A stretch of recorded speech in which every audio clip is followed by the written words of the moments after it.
I rented a GPU for an hour to find out what a token costs when you run the model yourself. And I got two answers, $31.01 and $1.31. Same card, same model, and a million tokens of answer each time, 24 times apart. Quick note if you need it. A token is about 3/4 of a word, so a million of them is roughly 750,000 words. That's a longer read than War and Peace. Anyway, I'll tell you the variable right now because making you wait for it would be annoying. It's how many requests the machine is working on at the same moment. That's the whole difference. Now, if you've ever looked at a GPU price per hour and tried to work out what it means per token and never got a clean answer, that's the confusion we're clearing up. Because the honest answer isn't a number, it's a division, and you own half of it. By the end of this, you'll be able to work out that division for your own setup on whatever card you can get. Something that took me a while to really see. Nobody sends you a bill for tokens. There's no price per token at all. You're renting a machine by the hour. Mine was an NVIDIA L40S, rented from Amazon at $1.86 an hour, on demand. That meter runs whether the card is working flat out or sitting there doing nothing. Think of a taxi with the meter running. The fare doesn't care how many passengers are in the back. One passenger or four. Same fare, same trip. So, the cost per passenger comes down to one thing: how full the taxi was. Our cost per token works the same way: money per hour divided by tokens per hour. And the bottom half is hours to move. Right, let's go and fill our taxi. The model is Qwen 3.6, 27 billion parameters, squeezed down to 8 bits each, so it fits off the card at about 29 gigabytes. I ran the same test 4 things and changed one thing: how many requests were running at once. Every request sent 512 tokens in and asked for 128 back, so the work itself never changed. One at a time, the machine made 16.7 tokens a second. A million tokens at that rate takes just under 17 hours. At $1.86 an hour, that's $31.01. 4 at once, 71.6 a second. That's $7.21. 16 at once, 226 a second, and $2.29. And 64 at once, 396 a second. That million now takes 42 minutes and costs $1.31. Going from 1 to 4 saved 3/4 of the bill. Going from 16 to 64 saved 98 cents. The cheap wins come early. These are single runs, by the way, so treat the last few percent as noise. The shape is what matters. Okay, why does that happen at all? A GPU makes text one token at a time.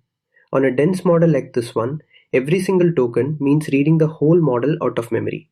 That read is slow. The maths is fast. So with one request running, the chip does a tiny bit of work, then waits. Tiny bit, then waits. Most of every second is waiting. Now run 64 requests. The model gets read out of memory once, and that read serves all 64. You were paying for it anyway. Now 64 people share it. You didn't make the GPU faster. It's the identical card. You just stopped wasting it.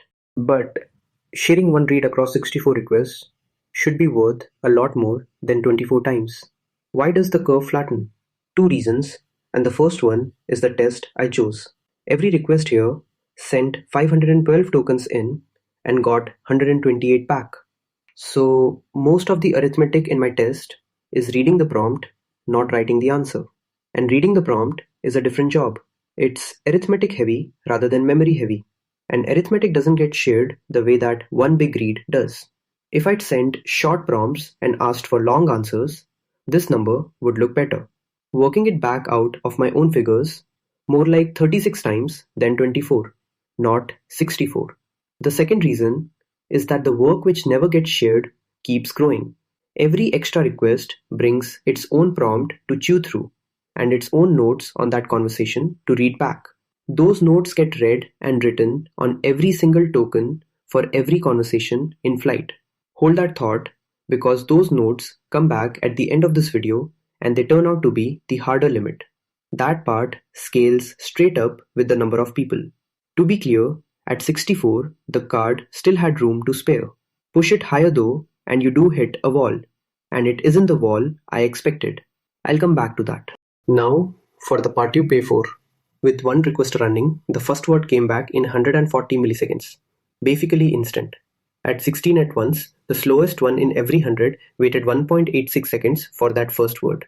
At 64 at once, the average wait for the first word was 5.6 seconds.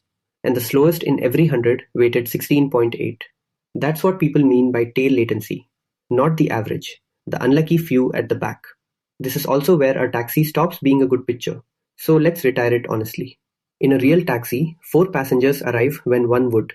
On the GPU, they don't. Past a handful of requests, every extra one slows down every other one. Once a reply started coming, the words themselves arrived slower. At one request, about 60 milliseconds between tokens. At 64, closer to 105. That's a different measurement from the totals I gave you earlier. It's the gap between tokens once the answer is flowing. So, it isn't only a slow start. The whole answer comes out at roughly half speed. So, where should we actually sit on that curve? And to be clear, you don't need 64 people clicking at the same instant.